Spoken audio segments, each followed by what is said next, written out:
Hello, everyone. I feel like it's been a while. This is our lesson for Monday, and I'm sorry I'm not there, but I will go over as many questions as you have on Wednesday. But I thought I'd post this video about graphing logarithms and looking at some more properties. So the graph you see on the screen is something we did 2 lessons ago. I think it was the beginning of last week, and that's an exponential function. So the blue graph is of this function right here. And we want to compare it to the graph of a logarithmic function. We looked at a few properties of logs last week. We're going to look at some more today.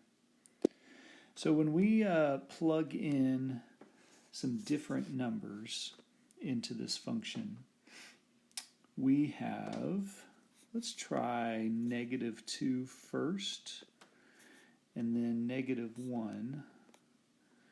And 0. I'm actually, you know what? I'm going to put those all into one cell like this. And then we can fit the rest that I had planned, because those first few points, not much is going on. All right. Because I want you to be able to see how it relates to that exponential. So first of all, the rule with logarithms is you can't take the log of 0 or anything smaller. So naturally, if I plug in -2, it's going to be undefined.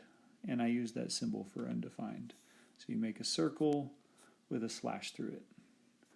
If I plug in 0, even though there's a 2 there, undefined. It doesn't work. So if I plug in anything bigger than 0, I will get an answer. So when I plug in 0.5, I'm going to get -1. When I plug in 1, I'm going to get 0. If I plug in 2, I get 1. If I plug in 3, I get a long decimal, let's just say 1.6. And 4, we get 2. So let's plot those points. I can't plot anything undefined, but I do know that at 0.5, it's at -1. So about right there. And at 1, it's at 0. At 2, it's at 1. And then it starts growing really, really slowly. And we get a graph that looks very similar to the blue graph, like that. And they are inverses of each other. All right, so that's the main picture you need to see. If you grab a calculator and type in log base 2 of x right here, that's this graph right here. Maybe I should have typed this up a little differently. But I think you get the general idea. They're like reflections of each other. That's symmetry. They're symmetric about the origin. All right, let's look at some more properties. So further down, they shift just like exponential and quadratic and all of that stuff do. So you know that this shifts vertically up c units. Whoops, I can't spell. Let's try that again. And it goes down c units. It goes left c units. You can probably guess on the rest of these. Right c units.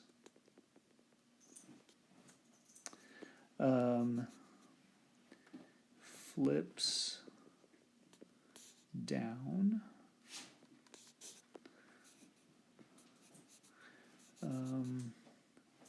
Over the x-axis.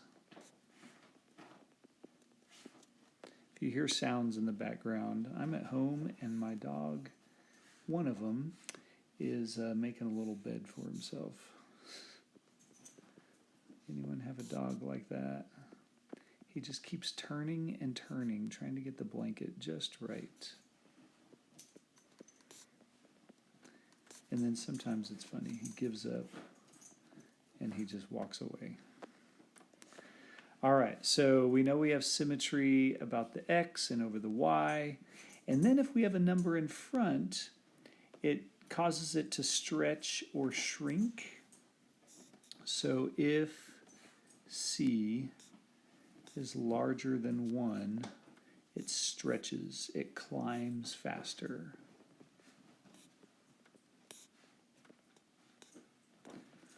I don't really like the stretching and shrinking word. It just climbs faster. You're going to see a steeper line.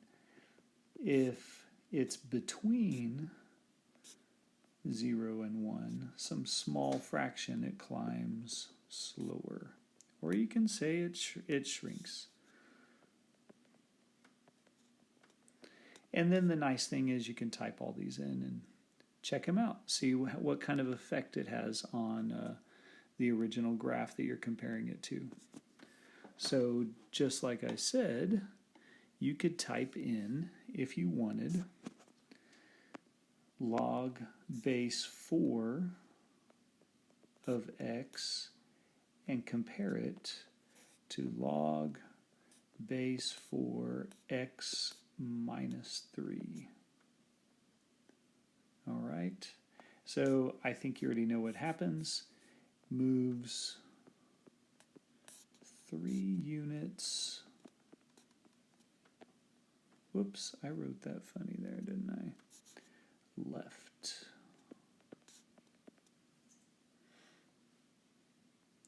All right, let's try a word problem. At the bottom, or in the middle of the page, you see example 8.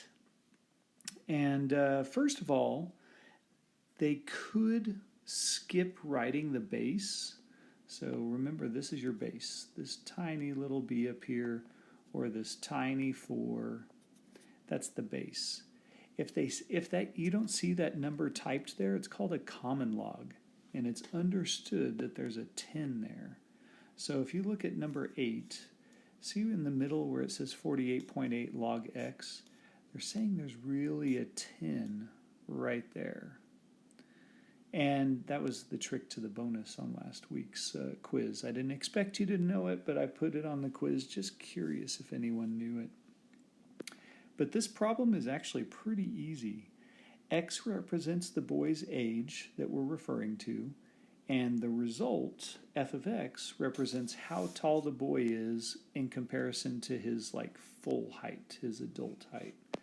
So if I plug in 8 into this equation, it's tricky to write on these new calculators. On some of the older calculators, it's actually very easy.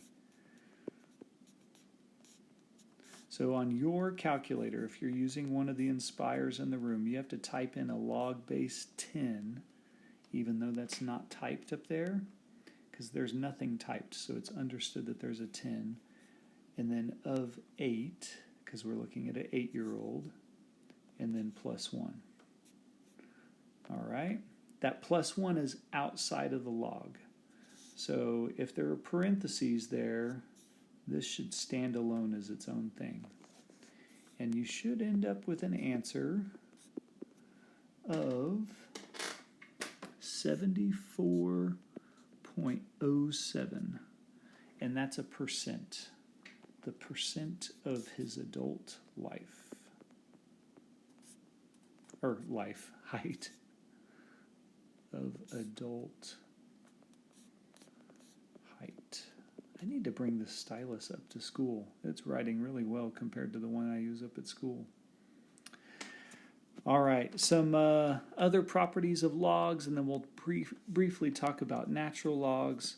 If I try and do the log of 1, remember these are common logs, so all of these have a sub 10 that's just understood.